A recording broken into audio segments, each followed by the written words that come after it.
Hi, I'm Josh Taylor, and today we're going to be reading Big Frank's Firetruck. So Big Frank's Firetruck. It's 9 o'clock on Monday morning. Big Frank is just getting to work. Big Frank is a firefighter. He works 24-hour shifts. That means he will be on duty all day and all night.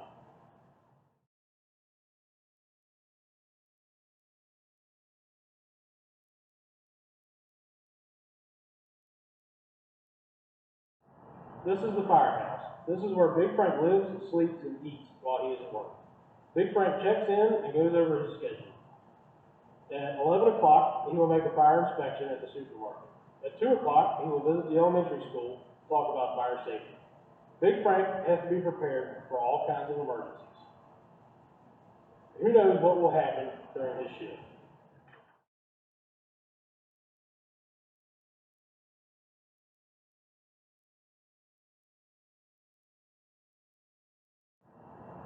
The fire chief asks Big Frank to fuel up the fire truck. Big Frank heads for the garage. Big Frank's company has 3 fire trucks. The hook and ladder is used for aerial rescues.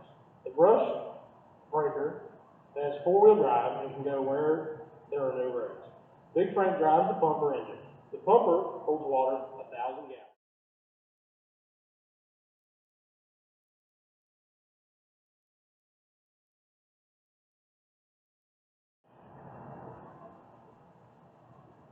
After he takes care of the engine, Big Frank checks his gear. He wears a helmet to protect his head, a fireproof coat and pants to protect his body, and sturdy boots to protect his feet. He has a wooden wedge for propping open doors, an oxygen pack and mask in case the fires are very smoky.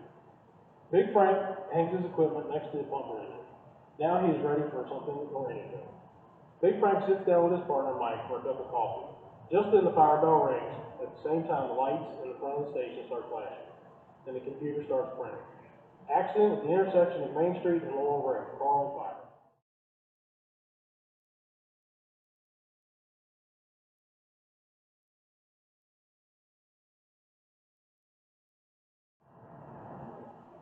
Mike, Janet, and Gary jump in the pumper with Big Frank. Big Frank turns on the siren and heads out of the station.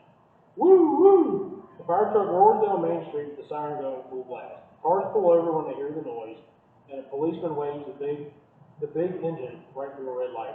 The firefighters arrive at the scene of the accident in less than 4 minutes.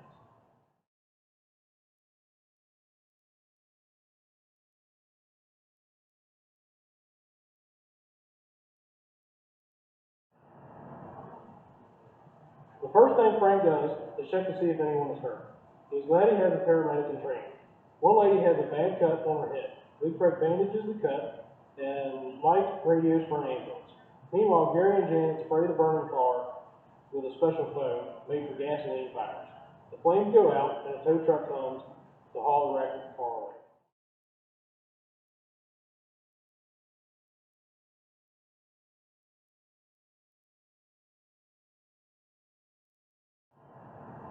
Big Frank returns to the station with others and fills out his report.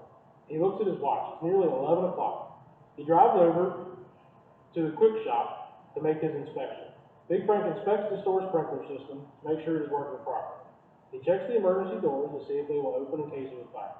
He also runs a test of the alarm system. The supermarket has a smoke alarm that rings right near the fire station. Everything looks okay. Back at the firehouse, Big Frank eats lunch for the other firefighters. Then he takes a short nap in his bunk.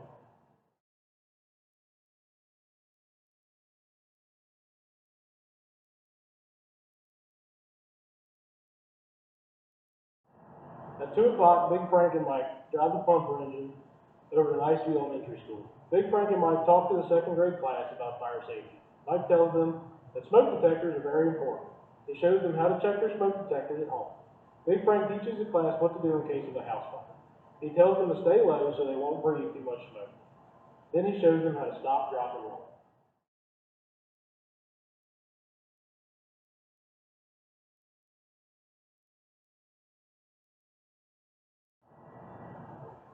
On the way back to the station, the call comes in over the radio. Brush fire on Dairy Hill. Big Frank turns the pumper around and heads for Dairy Hill. He and Mike will meet the rest of the company there. Big Frank is worried There hasn't been any rain for a long time, and the wind is blowing. This could be a bad fire.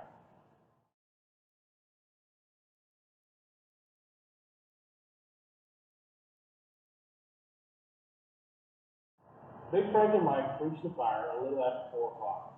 They go right to work. They spray water around the edges of the blaze to keep it from spreading. The wind blows and sparks fly through the air. When the rest of the company arrives, the fire chief tells Janet and Gary to hose down the roofs of the nearby houses. That will help keep the sparks from setting the houses on fire.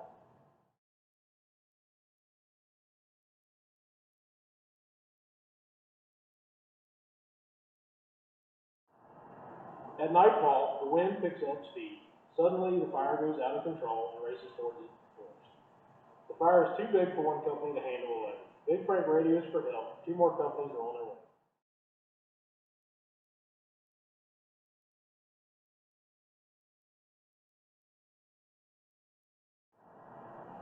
Big Frank knows all the firefighters in our other companies.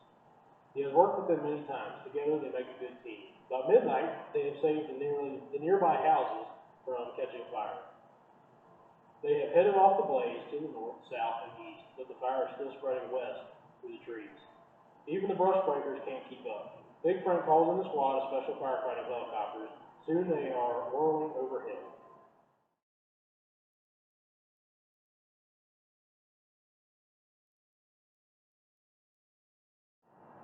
The firefighters battle the blaze from the ground. The helicopters drop chemicals from the air.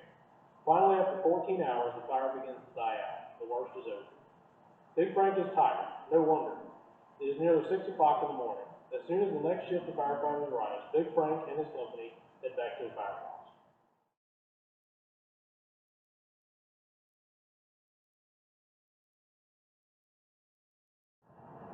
Back at the station, Big Frank helps wash down the trucks.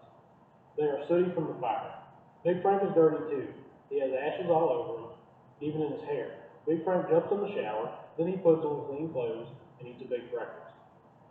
It's 9 o'clock on Tuesday morning. Big Frank's shift is over. Big Frank waves goodbye to the other firefighters. He can't wait to go home. He can't wait to hug Amber and his little friend.